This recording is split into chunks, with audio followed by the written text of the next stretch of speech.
Hello नमस्कार दोस्तों, स्वागत है आप सभी का सत्या एक्सीलेंट यूट्यूब चैनल पे। दोस्तों कभी कभी ऐसा होता है कि कोई भी वैकेंसी आती है आईटीआई से संबंधित तो सारे स्टूडेंट को जानकारी नहीं मिल पाती है। और जो स्टूडेंट इसके क्वालिफिकेशन रखते हैं, मतलब कि आईटीआई का क्वालिफिकेशन रखते हैं, मतलब आईटीआई पास हैं, वो नौकरी के चक्कर में या कोई भी कैंपस प्लेसमेंट के चक्कर में और उनको मालूम नहीं चल पाता है। तो फाइनली यहाँ पर आईटीआई संबंधित एक नई वैकेंसी का नोटिफिकेशन हाल ही में जारी किया गया है। उसके बारे में मैं आपको पूरी जानकारी दूंगा और इसका अभी डेट भी बाकी है। जो लोग फॉर्म को अप्लाई नहीं किए हैं, करना चाहते हैं तो कर सकते हैं। बहुत ही अच्छा मौका है उन विद्यार्थियों के लिए जो छात्र आईटीआई कंप्लीट कर लिए हैं, उनके लिए ये मौका है, क्योंकि यहाँ पर बहुत सारे आईटीआई के ट्रेड को यहाँ पर जानकारी रखी गई है। और इस ट्रेड के यदि आप हैं तो फॉर्म को फिलअप भी कर सकते हैं और फॉर्म को फिलअप करके इसमें भाग ले सकते हैं और अच्छी नौकरी का सुनहरा मौका जो मिला है उसमें आप पार्टिसिपेट करके इसको पा भी सकते हैं। तो चलिए मैं आपको दिखाता हूँ ये जो वैकेंसी आई है।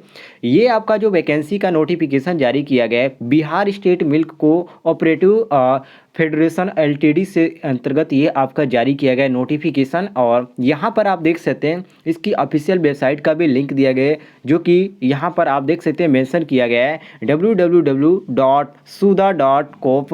और यहाँ पर ईमेल आईडी भी यहाँ पर रखा गया है। ईमेल आईडी के माध्यम से भी आप कोई जानकारी चाहते हैं तो जानकारी ले सकते हैं। उसके बाद यहाँ पर आप देख लीजिए, यहाँ पर जो आपको वैकेंसी किन किन पदों पर देखने को मिल जाती है और इसमें कितने आपको पेमेंट दिए जाएंगे, सारी जानकारी इसमें रखी गई है। तो सबसे पहले जो इसमें पोस्ट मेंशन किया गया है जूनियर टेक्नीशियन इलेक्ट्रीशियन के पद पर है। उसके बाद यहाँ पर जूनियर टेक्नीशियन फिटर है। उसके बाद जूनियर टेक्नीशियन वेल्डर है। उसके बाद थोड़ा सा आप नीचे आ जाते हैं तो यहाँ पर जूनियर टेक्नीशियन रेफ्रिजरेटर देखने को मिल जाता है। उसके बाद 55वें नंबर पर है जूनियर बॉयलर ऑपरेटर के पद पर है। मतलब कि यहाँ पर टोटल आपकी वैकेंसी 39 है और इसमें बहुत सारे ट्रेडरों को मेंशन किया गया है और इसमें अलग अलग पोस्टों पर आपको अलग अलग वैकेंसी देखने को मिल जाती है। जो यहाँ पर बात करें जूनियर टेक्नीशियन इलेक्ट्रीशियन के पद पर तो टोटल इसमें 8 वैकेंसी है और फिटर में आपको 6 है, वेल्डर में 1 है, रेफ्रिजरेटर में आपको 5 है और ऑपरेटर में आपको 19 देखने को मिल जाती है। टोटल वैकेंसी की बात करें तो यहाँ पर 39 टोटल वैकेंसी को मेंशन किया गया है, जिसमें हर एक में आपको जो पेमेंट दिया जाएगा इसमें आपको 5200 से यहाँ पर 20,000 तक मेंशन किया गया है। इसको आप ध्यान रखिएगा। और जो आपको पेमेंट दिया जाएगा ये यहाँ पर प्लस ग्रेड प्ले के अंतर्गत यहाँ पर दिया जाएगा आपको पेमेंट। और इसमें जो आपको अदर भी सुविधाएं देखने को मिल जाती है। बात करते हैं इसकी क्वालिफिकेशन की। देखिए ये जो क्वालिफिकेशन है मैं आपको पहले भी पोस्टर पे लिख दिया हूँ कि इसमें जो केवल आईटीआई के लोग भी फॉर्म को फिलअप कर पाएंगे। और यहाँ पर साफ मेंशन किया गया है आपका आईटीआई कोर्स कंप्लीट होना चाहिए, तभी आप फॉर्म को अप्लाई कर सकते हैं। और यहाँ पर 3 ईयर का एक्सपीरियंस भी होना चाहिए, ठीक है। और यहाँ पर देख सकते हैं फिटर में भी वही कंडीशन रखा गया, 3 ईयर का एक्सपीरियंस आपके पास होना चाहिए। और यहाँ पर आईटीआई वेल्डर के लिए भी यहाँ पर 3 ईयर का एक्सपीरियंस मांगा गया है और आईटीआई रेफ्रिजरेटर के लिए भी यहाँ पर आपको 3 ईयर का एक्सपीरियंस देखने को मिल जाता है। उसके बाद थोड़ा सा नीचे आ जाते हैं तो यहाँ पर ऑपरेटर के पद पर भी यहाँ पर रखा गया है, जो कि ऑपरेटर के पद पर आपका सर्टिफिकेट मांगा गया है अटेंडेंट का सर्टिफिकेट का विथ 3 ईयर एक्सपीरियंस आपका भी होना चाहिए बॉयलर में। इसको आप ध्यान रखिएगा। बाकी इस फॉर्म की डेट की बात करें तो ये जो फॉर्म का नोटिफिकेशन जारी किया गया है ये हाल ही का जारी किया गया है। जैसे कि आप देख सकते हैं डेट आप यहाँ पर ऑनलाइन अप्लीकेशन पोस्ट यहाँ पर अप्लीकेशन फॉर द पोस्ट का 6/11/2020 को जारी किया गया है। और इसका जो लास्ट डेट जारी किया गया है 6/12/2020। मतलब कि आपके पास जो टोटल समय है 1 मंथ का समय है, ठीक है। यदि आप इस समय के अंतर्गत ही फॉर्म को अप्लाई करना चाहते हैं तो कर सकते हैं, कोई भी दिक्कत नहीं है। और यहाँ पर बात करते हैं इसकी एज लिमिट की। बहुत सारे लोगों को कन्फ्यूजन आता है कि इसमें एज लिमिट कितना है, क्या हमारा उम्र हो चुका है या हमारा उम्र इससे अधिक है, क्या हम फॉर्म फिलअप कर पाएंगे या नहीं कर पाएंगे। तो यहाँ पर आप देख सकते हैं यहाँ पर एज अपर जो कि जो लागू होता है नोटिफिकेशन के अंतर्गत यहाँ पर सारी जानकारी दे दिया गया है कि यदि आप जनरल कैंडिडेट है तो इसमें 18 से 37 ईयर के आपका होना चाहिए। और यदि आप यहाँ पर ईबीएस या एससी एसटी के अंतर्गत आते हैं तो यहाँ पर एससी एसटी वालों के लिए 18 से 42 ईयर है। और यहाँ पर अदर जो रखा गया है यहाँ पर MNW EVC और MNW के लिए यहाँ पर 18 से 40 ईयर रखा गया है, ठीक है। इसको भी ध्यान रखिएगा। बाकी यहाँ पर जो आपको छूट दी जाती है वैसे भी आपको छूट देखने को मिल जाती है एससी एसटी वालों के लिए।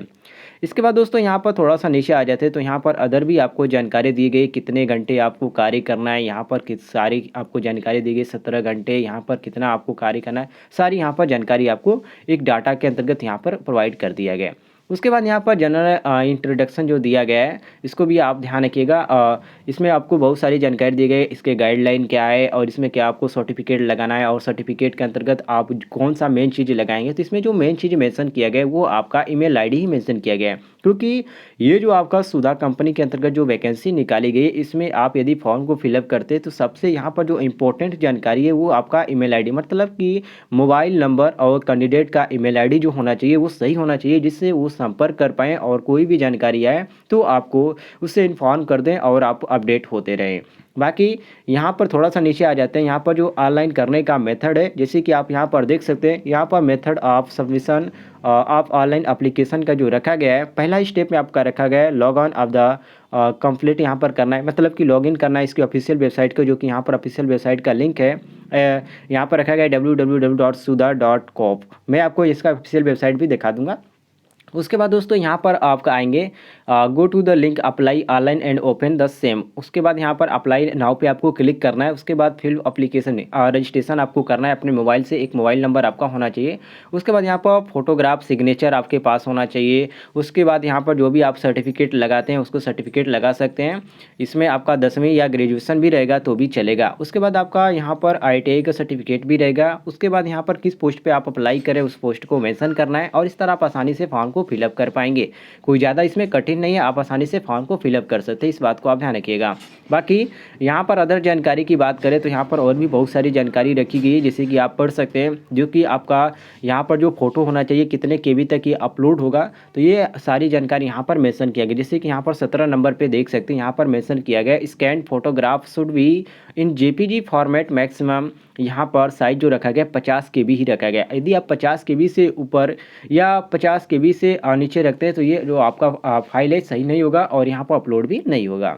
बाकी यहाँ पर JPG फॉर्मेट में भी आपका रखा गया सिग्नेचर वो आपको अच्छे से कीजिएगा, क्योंकि वहाँ पर मैच किया जाता है बाद में वेरिफिकेशन के लिए, तो आप अच्छे से कीजिएगा, ठीक है।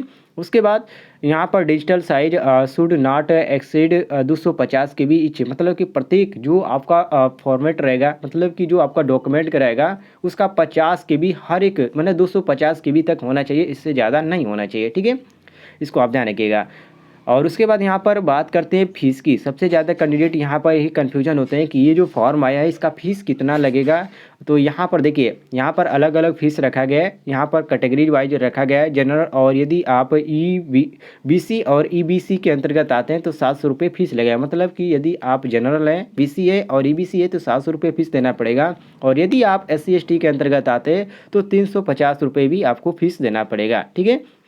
ये जो पेमेंट है आप यहाँ पर देख सकते हैं, कैंडिडेट विल हैव पे application fee online thought SBI net banking examination fees, मतलब कि SBI के यहाँ से कर सकते हैं, नेट बैंकिंग के थ्रू आप इसको आसानी से कर सकते हैं। बाकी ये जो इसमें आपका एक परीक्षा होने वाला, ऐसा नहीं है कि ये मेरिट बेस से आपकी वैकेंसी निकाली गई, ऐसा कुछ नहीं है। इसमें आपका एग्जाम होने वाला है, जैसे कि आप यहाँ पर देख सकते हैं, यहाँ पर साफ रखा गया है, यहाँ पर 100 मार्क का आपका एग्जाम होगा, जिसमें आपका रिटन टेस्ट होगा, उसके बाद इंटरव्यू होगा, उसके बाद आपको सेलेक्ट हो जाएंगे। उसके बाद यहाँ पर आपको बहुत सारी यहाँ पर अदर भी जानकारी देखने को मिल जाती है, तो जो लोग फॉर्म को अप्लाई करना चाहते हैं कर सकते हैं। इसकी जो ऑफिशियल वेबसाइट है दोस्तों, कुछ यहाँ पर देख सकते हैं, इस तरह की ये ऑफिशियल वेबसाइट है जहाँ से आप फॉर्म को फिलअप कर सकते हैं, ठीक है। तो यहाँ पर कैरियर वाले पे जाके आप आसानी से यहाँ से फॉर्म को फिलअप कर सकते हैं, और कोई भी दिक्कत होती है तो आप कमेंट में पूछ लीजिएगा। तो मिलते हैं दोस्तों नेक्स्ट वीडियो में, तब तक के लिए जय हिंद, वंदे मातरम।